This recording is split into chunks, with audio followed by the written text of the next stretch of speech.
प्रिय विद्यार्थियों, जैसा कि पिछले हमारे लेक्चर के द्वारा आप लोगों को प्रस्तावना कौशल के बारे में बताया गया था, आज हम व्याख्या कौशल से संबंधित चर्चा करेंगे। व्याख्या कौशल है क्या? अक्सर कर ये देखा जाता है क्लास में, जब कोई टीचर अपनी बात को अपने विद्यार्थियों तक पहुंचाने की कोशिश करता है तो कम्युनिकेशन के लिए उसे कुछ शब्दों को विस्तार पूर्वक समझाना होता है। किसी भी शब्द या किसी भी प्रकरण की विस्तृत व्याख्या करना और उसे सही ढंग से अपने विद्यार्थियों तक पहुंचाना ही व्याख्या कौशल कहलाता है। व्याख्या कौशल को पूर्ण करने के लिए या इसमें परफेक्टनेस हासिल करने के लिए प्रत्येक शिक्षक को कुछ महत्वपूर्ण बिंदुओं से होकर गुजरना पड़ता है। यदि कोई शिक्षक उन सभी बिंदुओं का प्रयोग बेहतर ढंग से अपने शिक्षण कौशल में करता है, अपने टीचिंग में करता है, तो ये माना जाता है कि उसकी व्याख्या या उसके द्वारा दिया गया व्याख्यान बेहतर और अभिरुचिपूर्ण होगा। इसी को ध्यान में रखते हुए आज मेरे द्वारा यह व्याख्या कौशल पुनः आप लोगों के सामने प्रस्तुत किया जा रहा है। आज का हमारा विषय है सामाजिक विज्ञान, उपविषय है इतिहास और प्रकरण है इंदिरा गांधी। जब भी हम किसी कौशल को पढ़ते हैं या पढ़ाते हैं तो उसके कुछ उद्देश्य निर्धारित होते हैं, जिनको जानना हमारी टीचिंग का एक महत्वपूर्ण भाग होता है। जैसा यहाँ पर आप देख रहे हैं, इसके उद्देश्य दो निर्धारित किए गए हैं। प्रथम उद्देश्य है प्रशिक्षुओं में व्याख्या कौशल की समझ विकसित करना और द्वितीय उद्देश्य है प्रशिक्षुओं में व्याख्या कौशल के घटकों को अपने शिक्षण में प्रयोग करने की योग्यता विकसित करना। आप ऑलरेडी इस चीज़ को जान रहे हैं कि जब हम प्रस्तावना कौशल करते हैं तो प्रस्तावना कौशल का अंतिम बिंदु होता है उद्देश्य कथन। उद्देश्य कथन में हमारे द्वारा वहाँ ये कहा जाता है कि प्रिय विद्यार्थियों, आज हम सभी इस प्रकरण पर अध्ययन करेंगे या इस प्रकरण पर विस्तृत चर्चा करेंगे। तो ठीक उसी तरीके से यहाँ पर भी उद्देश्य कथन के रूप में लिखा गया है, प्रिय विद्यार्थियों, आज हम श्रीमती इंदिरा गांधी के विषय में अध्ययन करेंगे। जैसा कि आप देख पा रहे हैं, एक्सप्लेनिंग स्किल के कुछ इम्पॉर्टेंट कंपोनेंट्स यहाँ प्रस्तुत किए गए हैं। Components of explaining skill. First component है इसका declare statement of aim. Second component है use connecting links. Third component है coordination in statements. Fourth component है fluency in statement and language. Fifth है कवरिंग एसेंशियल पॉइंट्स। सिक्स है lack of irrelevant statements, concluding statement and last testing understanding of pupil teacher। यहाँ आप देख रहे हैं कि कुछ महत्वपूर्ण कनेक्टिंग लिंक्स बताए गए हैं। सबसे पहले मैं चर्चा करूँगा कि ये कंपोनेंट्स हैं क्या और इन कंपोनेंट्स का मीनिंग क्या है। पहला कंपोनेंट है डिक्लेयर स्टेटमेंट ऑफ एम। इसका मतलब ये है कि जब आप इंट्रोडक्शन स्किल के लास्ट मोमेंट में होते हैं तो विद्यार्थियों से कहते हैं कि प्रिय विद्यार्थियों, आज हम इस विषय पर अध्ययन करेंगे। तो वही चीज़ यहाँ दोबारा से आपको स्टेटमेंट ऑफ एम के रूप में बतानी है कि प्रिय विद्यार्थियों, आज हम इंदिरा गांधी विषय पर अध्ययन करेंगे। सेकंड पॉइंट आता है यूज कनेक्टिंग लिंक्स।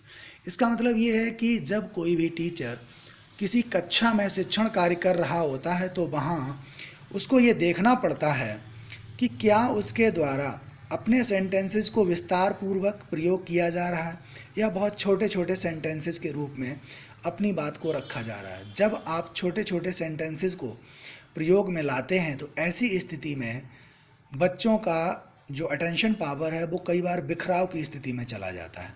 इसलिए हमें छोटे छोटे की बजाय कुछ लंबे सेंटेंसेस बोलने होते हैं, जिससे हमारी भाषा में तारतम्यता नज़र आती है।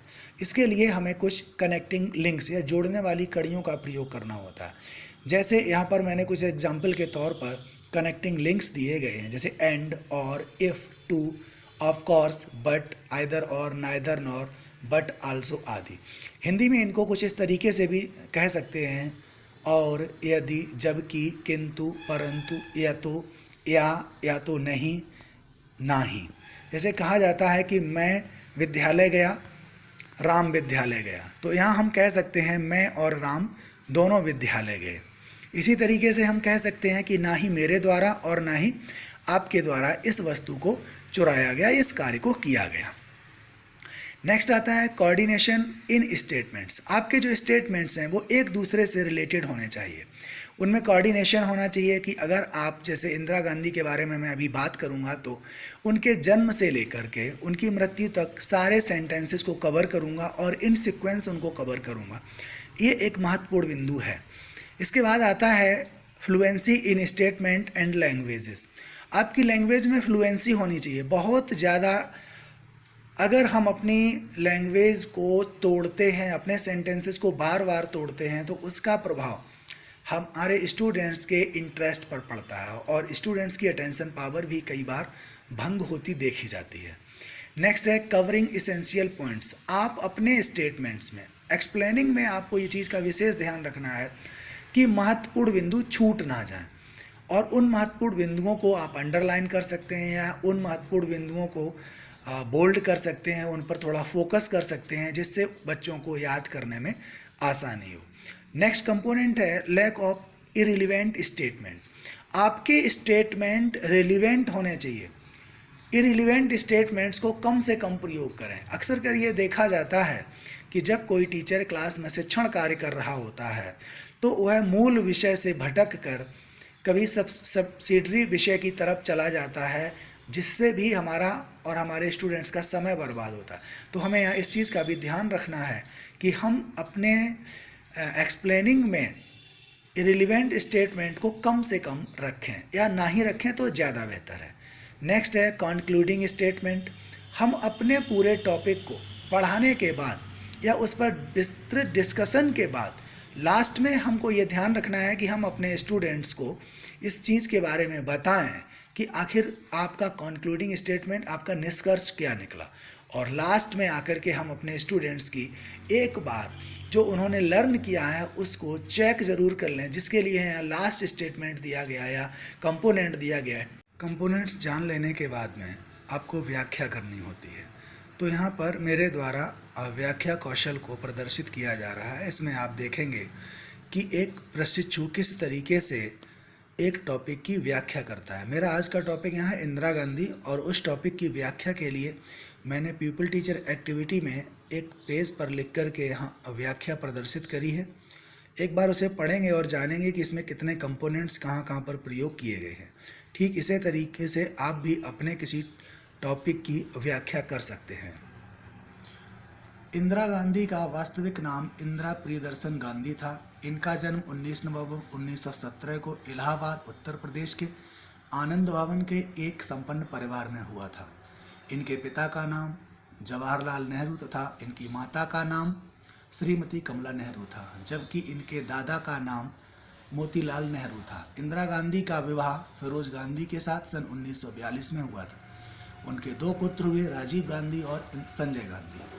15 अगस्त 1947 को स्वतंत्रता प्राप्त होने के उपरांत देश के प्रथम प्रधानमंत्री के रूप में जवाहरलाल नेहरू को चुना गया, जबकि प्रथम आम चुनाव सन 1951-52 में हुए, जिसमें भारतीय राष्ट्रीय कांग्रेस ने 364 सीटें जीतकर पंडित जवाहरलाल नेहरू को लोकतांत्रिक ढंग से प्रधानमंत्री निर्वाचित किया, जो लगातार सन 1964 तक प्रधानमंत्री रहे।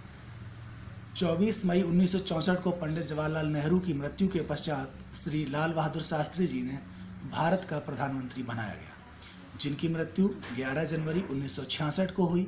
वे अपनी मृत्यु तक देश के प्रधानमंत्री रहे। जवाहरलाल नेहरू के उपरांत लाल बहादुर शास्त्री जी की मृत्यु के पश्चात 14 जनवरी 1966 को देश की पहली महिला प्रधानमंत्री के रूप में श्रीमती इंदिरा गांधी ने शपथ ली, जो 31 अक्टूबर 1984 तक देश की प्रधानमंत्री रहीं।